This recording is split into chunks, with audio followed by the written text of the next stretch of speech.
and welcome to Perspectives on Equity, hosted by Capital One.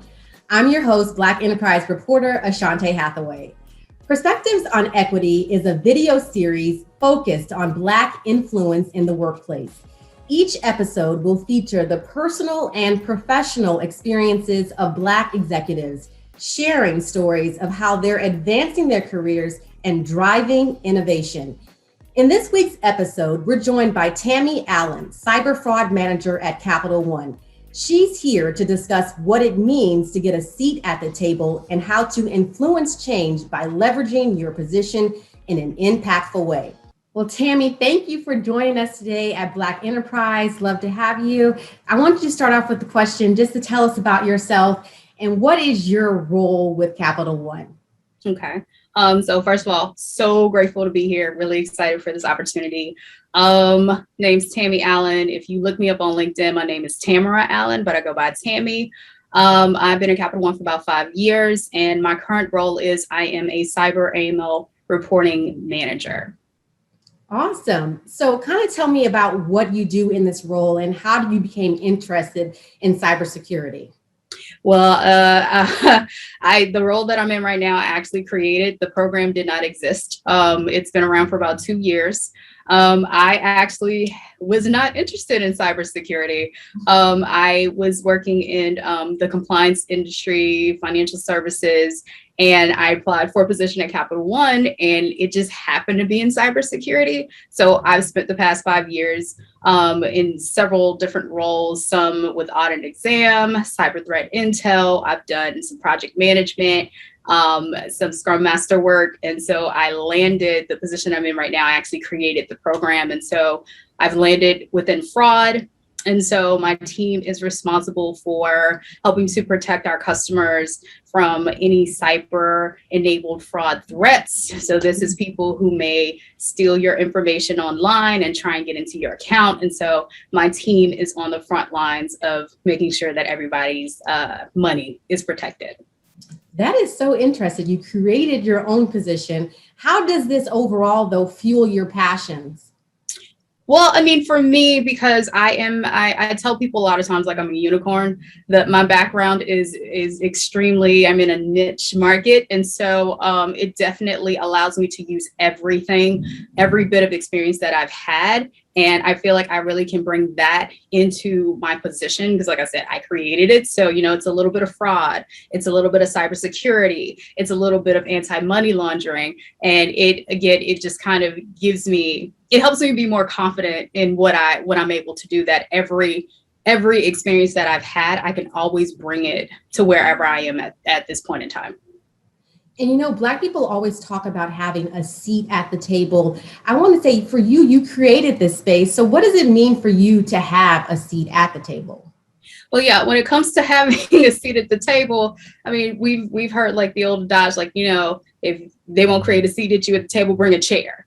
And so I literally brought a chair to the table. And so I feel like I'm obligated, if I have this opportunity, that one, I can't be afraid. I got to be willing to speak up. I'm definitely, people have known, like I've told people, call me Issa Rae, I'm rooting for everybody Black. And so I have used my position and this opportunity to be able to speak for those people who may not be able to speak up, who may not have the ability or the visibility to be able to be in a position where when they speak, somebody has to listen. So I've always been extremely cognizant of that. Even in my role. So every chance I get, I'm trying to speak up for the people who can't. You mentioned AML. Can you kind of explain what that is? Yes. So AML is financial jargon. It stands for anti-money laundering. And so this is, again, this deals with financial crimes, and this deals with ways in which people can take what may seemingly be illegitimate funds and change it over to where it seems like it's legitimate. I fell in love with that maybe about 8, almost 10 years ago. And so I haven't quite been able to get away from it. And so that's like I said, it was important for me to be able to weave it into what I do today. Wow. So, as an underrepresented woman in a field that doesn't typically have like a large Black presence, right? So how did you get your foot in the door?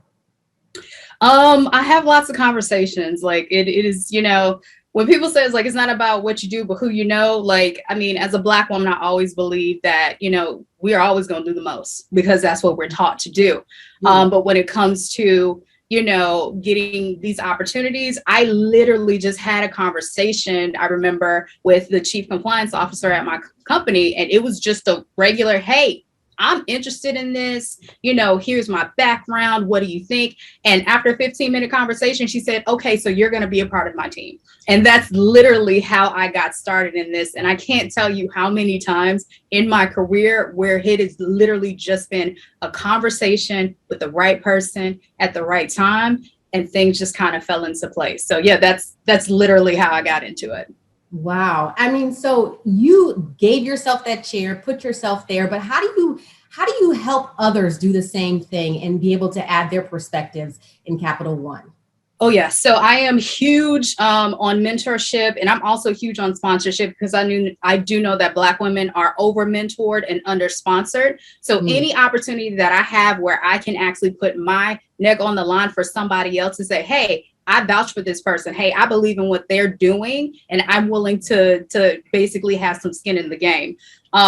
Again, huge on mentoring. So anybody, I mentor people below me at my level. Like anybody that reaches out to me, whether in LinkedIn, I have people I used to work with. They're like, hey, Tammy, I have this person. They're interested in cybersecurity or whatnot. Like, I knew you'd be a good person when you talk to them. And I was like, I don't care what I have going on. I always make an effort to be able to kind of talk to them, give them somebody. If I can't help you, I'm going to tell you somebody who can help you. So like I said earlier, I feel like in my position, I am obligated to give back. My mother always used to say, Tammy, dare to be unique, dare to be unique. And I have lived every minute of that. So yeah, I'm big on mentoring. Big. Wow. That's amazing. So influencing others is something that you're big on. What would you say are the most important factors overall to not only influence people, but then help people to succeed? One, you got to believe beyond your skill set, beyond your education. There are some things, it seems like, just as Black people, especially as a Black woman, right? Like, there are so many things that we do and we question ourselves. Like, we hear the term of, you know, imposter syndrome thrown around. And honestly, it's always going to come down to, do you even believe that this is possible? Because if you have just a little bit, what they say, faith size of a mustard seed, you have a little bit of it. If you say, you know what, I think I might be able to do that. That is what is going to drive you. And not to mention believing it, but then having people in your corner that's going to tell you the truth.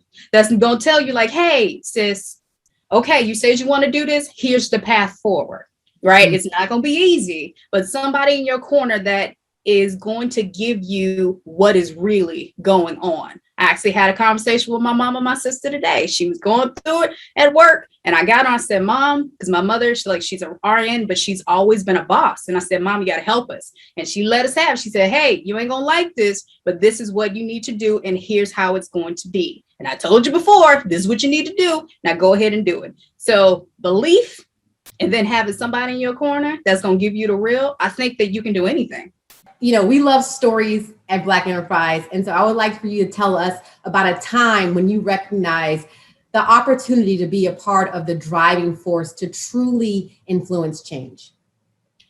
I recall this one opportunity that actually led to the position that I'm in.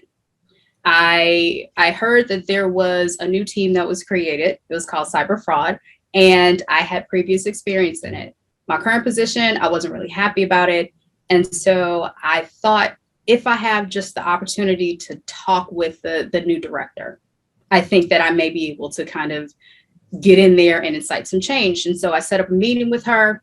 Within 5 minutes of our conversation, she asked me, hey, do you want to come and work for me? Just as simple as that. And I said, yes, absolutely want to come work for you. And from there, I was able to build one team, and I ended up on the team that I am right now. So again, I knew that just talking, like, it's not, when you want to be influential, it's not just about, you know, setting up meetings or being formal. Sometimes you catch people where you find them and just say, hey, let me talk with you for a minute. And you never know what will happen as a result. So that was one great experience that I had. That's amazing. And, we talk about like the idea of just listening or being heard. Listening to others is an important step in the process of influencing others, right? So can you tell us about how Capital One supports open communication channels? Yes. So I will say Capital One is probably one of the best places that I've ever worked for being able to put your voice in the room. We have lots of, we use Slack. And so we have lots of different Slack channels and different programs where people can get in there. We have ones dedicated to BRGs or business resource groups. We have one that's dedicated to the Black employees called Voices. And literally, we have conversations about, the injustices that we saw last year, everything that was going on. We were talking about it in Slack channels. We were pulling up, we had Zoom calls about it. We were creating safe spaces for people. We were having conversations with our managers. It is very open when it comes to, hey, you have an issue with something, talk about it. Throw your voice in the room, speak up about it. It is actually built into our mission to disrupt. They want people to question the status quo. So obviously, it's going to bleed into like personal matters and different things that's going on in society. So they provide, like I said, we're on Slack. We have different channels where people can share. We have meetings that are specifically set up for people to share their ideas and give their feedback. They are constantly, we have an all associate survey that we do on a regular basis where people have full autonomy, and it's anonymous, where you can give any feedback that you want. And it has really helped me in my career to stand in my truth and to be very, very forward when I see things that need to be addressed. That is really interesting because I know a lot of people just feel like they have to be silenced and issues are happening. They just can't say anything. But I wanted to ask you, you said that they allowed you to give your voice, right, and speak. But what about policies or processes? What things have you seen based on feedback they've received from their associates? Okay, so last year, as you know, was a tremendous year for change. Just within our community and everything that we saw that was going on with Breonna Taylor, the death of George Floyd. And like I said, we were talking about this. Capital One actually put their money where their mouth is. They started off like they released a statement. They actually gathered a group of associates together to get their feedback on that before they released it. They have been dedicated to giving money to certain causes. They have actually, the word psychological safety, everybody, I do know that they've had leadership go through psychological safety training. Diversity training has gone through the roof. And I have seen a tangible change in the approach that managers take when these things are happening. So it's like, hey, would you like to talk to me? If you don't feel comfortable talking to me, talk to your HR representative. They are constantly cognizant, more aware of people's mental states. Yeah. And so they have put in policies where, hey, if you need to take a day, here's the benefits. Here's what you need to do.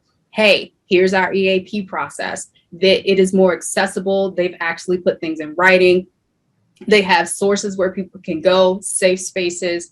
It has been, and I've been here for 5 years. And so for me, it's not that they weren't doing things before, but it's clear you can see that there has been a shift in the mentality that they've used in order to approach these things moving forward. Okay, Tammy, you actually mentioned this acronym. I want to make sure that everybody understands what it is. What is EAP? Yes. So EAP stands for the Employee Assistant Program. And what some companies have is this is a program where you can actually talk with a counselor or a therapist about anything that you're dealing with. And it is actually sponsored by the company. I highly recommend it to people. So that's what EAP stands for. Well, so you are a Black woman in this space, influencing change in the workplace. what would you say some opportunities do you still see for building diversity in the cybersecurity field? Well, the cybersecurity is going to have a problem anyway. Last time I checked, I think there are maybe over 400,000 cybersecurity openings just across the industry. So the way in which we recruit and the way in which we bring people on is going to have to change. And that's going to start now. And a lot of the ways in which it needs to change is when it comes to the requirements for education. A lot of people of color may not have the education and or the opportunities for internships or backgrounds that others do. And so moving forward, the industry has to consider those who have the potential to be able to do the work, who may have the acumen to actually have to be able to get those certifications. So that alone is going to have to change. Industry just across the board. Okay, Tammy, the idea of diversity is going to have to go beyond just what is honestly EAP? Diversity, showing so like EAP you have white women as a part of your organization, and it has to go beyond that. We're talking about diversity of experience, diversity of thought. We're talking about how do we training our recruiters to know how do you find Black sponsored by the right. They say Beyonce was able to find 15 trombone players. We should be able to find diverse talent. It's training the recruiters to know what to look for, where to look. It's being able to incentivize our internal associates and giving them the incentives that they need to say, hey, who are the people that you know? Push into the HBCUs. It is going to take everyone being involved, and that knowing that diversity is not a hiring issue. It's not a leadership issue. It's an everybody issue. So everybody has to play their part. So I want to know, what advice would you give to our audience today that they could take back into their roles to influence change in the workplace? The best piece of advice that I would give is that understand that no matter where you are, whatever level you are at your organization and at your company, you can influence change. A great leader once told me, most of the people who have the power to change are not the people who have the positions. They're not the VPs, they're not the CEOs. They're the people who have the ear of the CEOs. They're the people who have the ear and the attention of those VPs. And so regardless of where you land, you have the opportunity to be influential. And that's whether you're an extrovert or introvert. You can put your voice in the room, whether verbally or written. But again, regardless of where you are, don't get caught up in titles. Because I tell people the only difference between you and other people at higher titles may be a couple $1,000s, but guess what? They put their pants on one leg at a time, just like you and I. So that would probably be the best piece of advice that I would give people.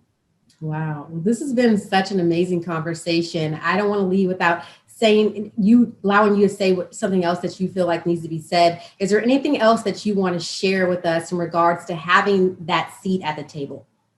I will say that consider when you are looking to have a seat at the table that it may not look the way you think it will. Like we have an idea of what, when we make it, right? When we get to that level, what it's going to look like. I'm going to need for you to be open of what that looks like, because it looks different for everybody. Like I was just recently promoted to a manager, and I have been working 5 years to get here. And I'm gonna tell you, when I got here, it did not look the way that I thought I thought it would look. And I had to go with my mentors and speak with some of my support people, like my inner circle, to like, hey, this don't look the way I thought it was. But they were able to tell me, yeah, I know. And here's like new levels, new devils. So just be open, be very stringent about the goal, but be flexible with how you get there. Well, thanks again, Tammy, for this insightful conversation about having a seat at the table. Join us next time for Perspectives on Equity by Capital One.